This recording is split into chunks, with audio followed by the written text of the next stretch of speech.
not for any single reason. So let's talk about outer hair cells. Now, who remembers back in the day when you have not just an iPod? I mean, I don't remember when iPods came out. Right? Who has an iPod nowadays? But, you know, or even CDs. But when you had basically tapes. So tapes that you listen to on your Walkman. And if you have a lot of money, you'd actually have a Sony Walkman, right? Remember what I said Monday? Dr. Lee's cheap, right? So back then, we didn't have the trade name, right? So what happened is we got the generic form of a Walkman. The generic form of the Walkman usually doesn't have a rewind button. I know, it's crazy. No rewind button, what the hell is he talking about, right? Yeah, really, no rewind button on those tape players. What happens then? Well, no rewind button means that if I want to listen to a song again, I actually have to eject the tape, use a pencil, and start to twirl the pencil to physically rewind the tape. Crazy, right? So what happens? You must really like the song, right? So if you want to keep doing that.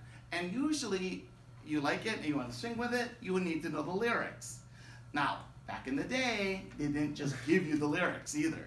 It's not like it is right now. You are in iTunes, iMusic, you get the song's playing, the lyrics come up, right? Well, back in those days, in the late 80s, even the early 90s, what happens is the actual band made money by selling the lyrics. So you actually have to pay somebody something to, you know, to be able to get it sent to you because there's no internet.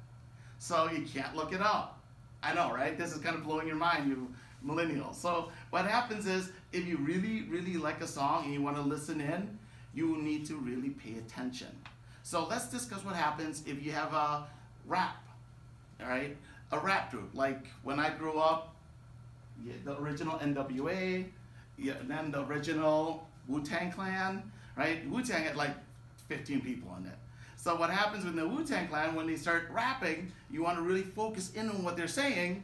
They all have different frequencies. Some have lower voices, some have middle, some have the higher voices. So if you really want to hear what they're saying, you need to tune out all the music and only focus on the frequency of their voice. So then you can just really concentrate and focus on that voice, so then you can write down the lyrics yourself. I know, it's crazy. You have to write down the lyrics yourself. So what happens is that's a function of the outer hair cells. The outer hair cells are not sensory. They are motor. What it does is this. When I'm listening to the Wu-Tang, I'm trying to get that last bit right there, right? And I'm trying to write down the lyric. And what happens is I'm going to tune out all the music. So by tuning it out, the outer hair cells in those other frequencies I'm tuning out, the outer hair cells stabilizes. It contracts, right? As it contracts, it makes it harder for the inner hair cells to bend, right? As it contracts, the inner hair cells don't bend then in those areas. What happens if they don't bend in those areas? I don't hear those areas. I have tuned those areas out, allowing me to concentrate and actually only hear the frequency I'm really focusing on. It's kind of cool, right? So what else happens is this. How many times have you told, if you have kids, this will happen to you eventually. Kids are great, right? Sometimes. So my daughter has a great way of just listening to me without actually hearing me. So she goes in there and, a teenage girl, they're gonna be listening, but they're taking pictures right there on Snapchat. So I can talk to her. She comes in, I pick her up from school, and I'll talk to her, how's your day, everything. And we will talk for 10 minutes. I will talk for 10 minutes and think she's listening, all right? And what is happening to her is she has, at that point, know my frequency, activated the outer hair cell, and completely tuned me out, right? Not only did she not, hear me, she really, literally did not hear me at all, right? Because she has completely tuned me out. And obviously, once I ask her a question, she has no answer to it, and I have to say it again. So that does happen from time to time. I know it's hard to believe that my daughter will tune me out. You will see, it doesn't matter if you're the mom or dad, teenage daughters will tune you out. Teenage daughters are incredible incredibly challenging. They're great, but man, they're challenging compared to a little boy who can just, you know, yeah, I mean, easy. Yeah, you can be a little tougher on them, right? But yeah, so when we talk about the tuning of frequencies, it's pretty cool how we do this. What else? Understand that the vestibular nerve, right, gets carried into the thalamus and into the into the temporal lobes right here. The temporal lobe is our auditory cortex on each side. So it does go through the thalamus. Keep in mind, the only major sensation that doesn't is smell, right? Why? Because you have the olfactory bulbs in the frontal lobe, and the frontal lobe is usually the area of your olfactory cortex. In humans, it is. Some animals is the temporal lobe as well. Now, let's talk about balance and equilibrium. With balance and equilibrium right here, we're going to have, instead of the cochlear region, we have the semicircular canal region right here. Right? Again, we have static equilibrium that will be coded for in the utricle and the saccule. And the main purpose of the static equilibrium, it contains a series of organs that we call macula. Now, the macula is a combination of hair cells, some kind of membrane.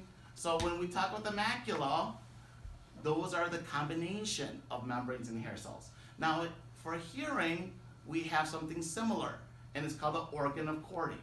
The organ of Corti is on your word list.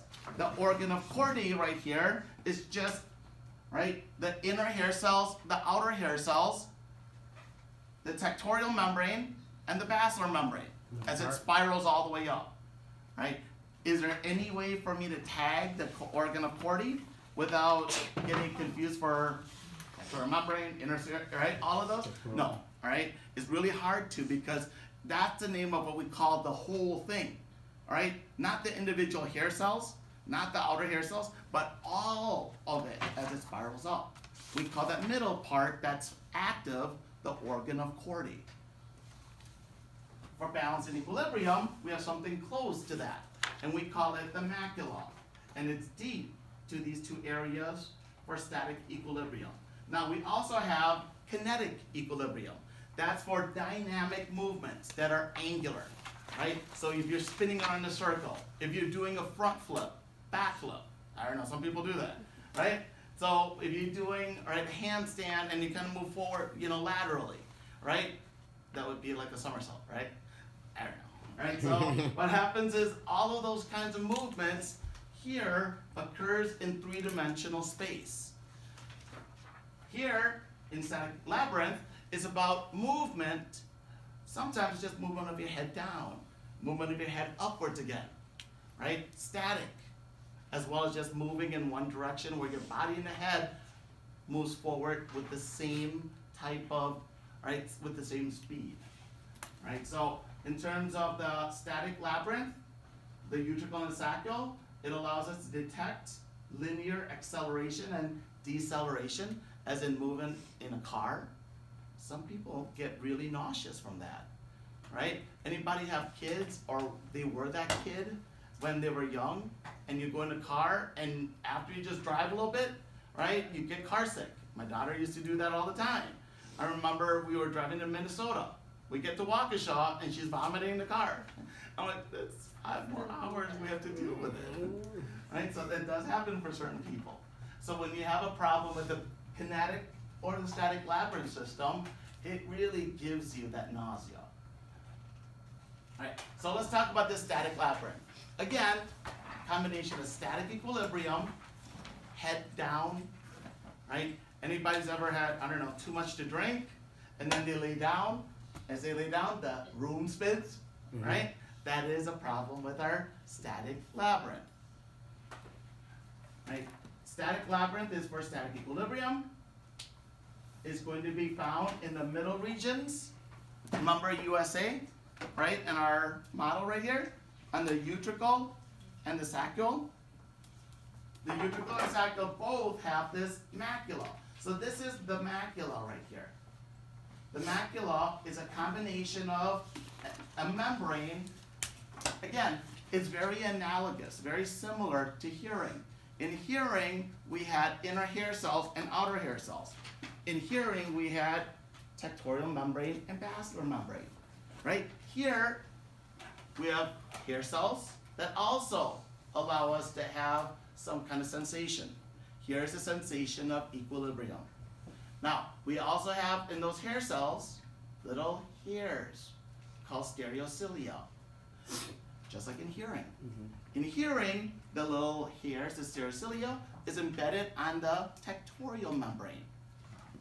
For static equilibrium, the hair cells have hairs that are not going to be on the tectorial membrane, but on a different membrane that is called the autolytic membrane. The autolytic membrane is like a gel.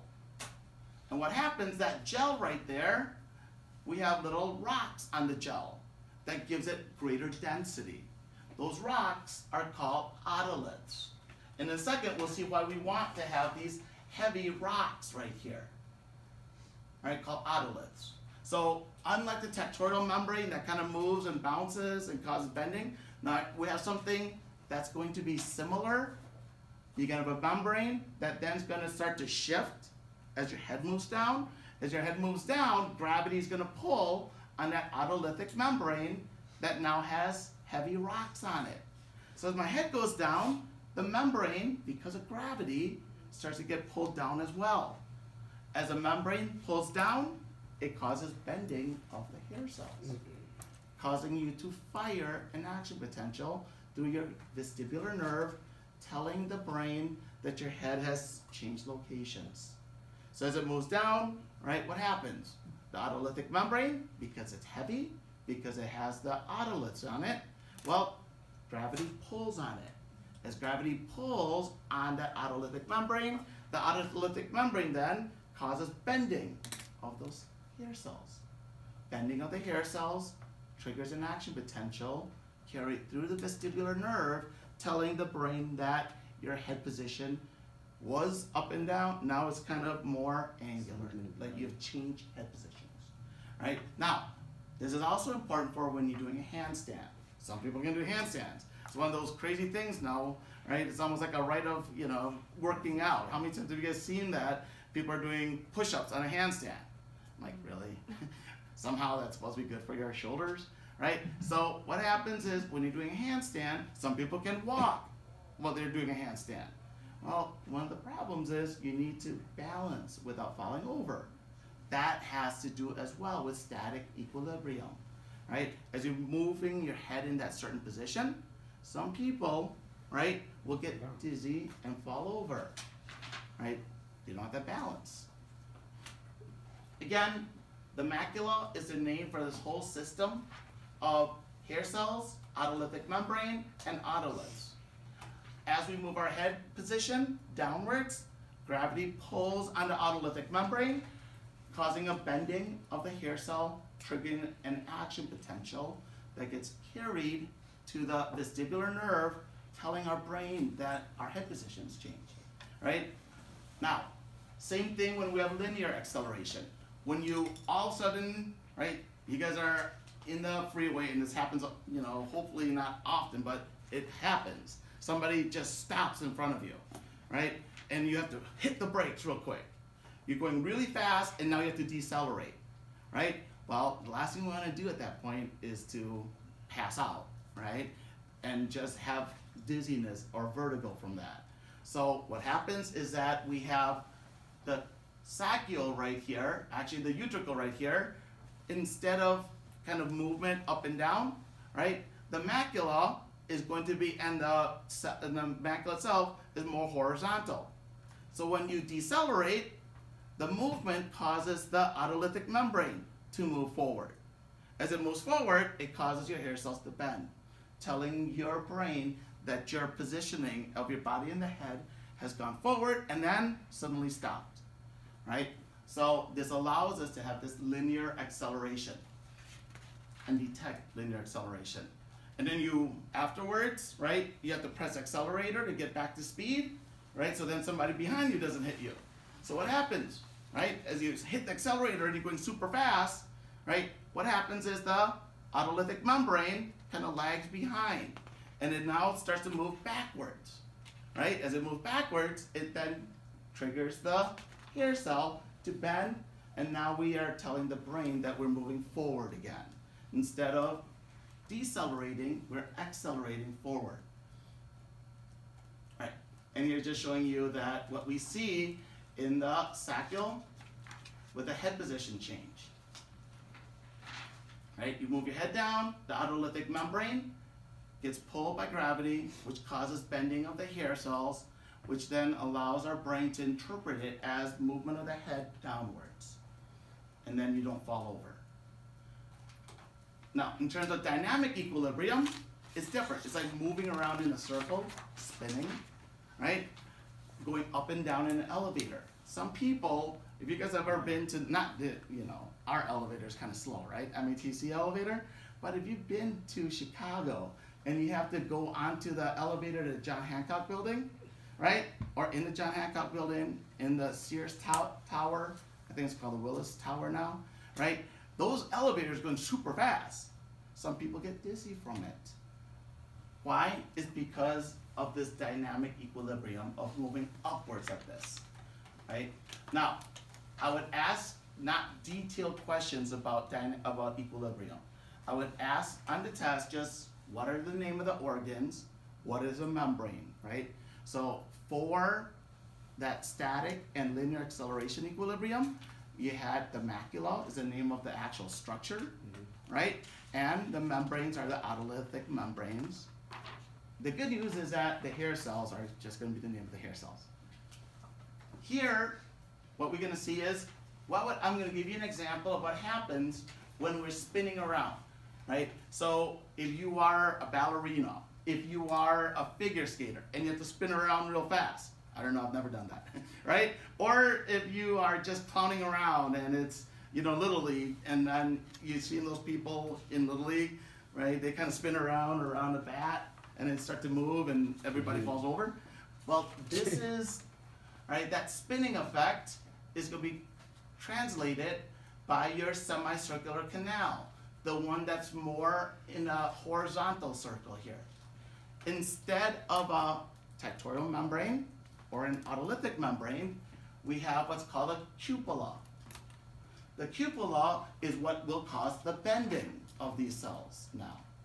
The cupola right here is found at the ends of your semicircular canals. The ends are called the ampullae, right? And inside the ampullae are the cupola and the hair cells that are there to detect movement. As we spin, there's fluid that's found in all of these canals, right? So as we spin, fluid goes through and it causes a cupola to move and to bend.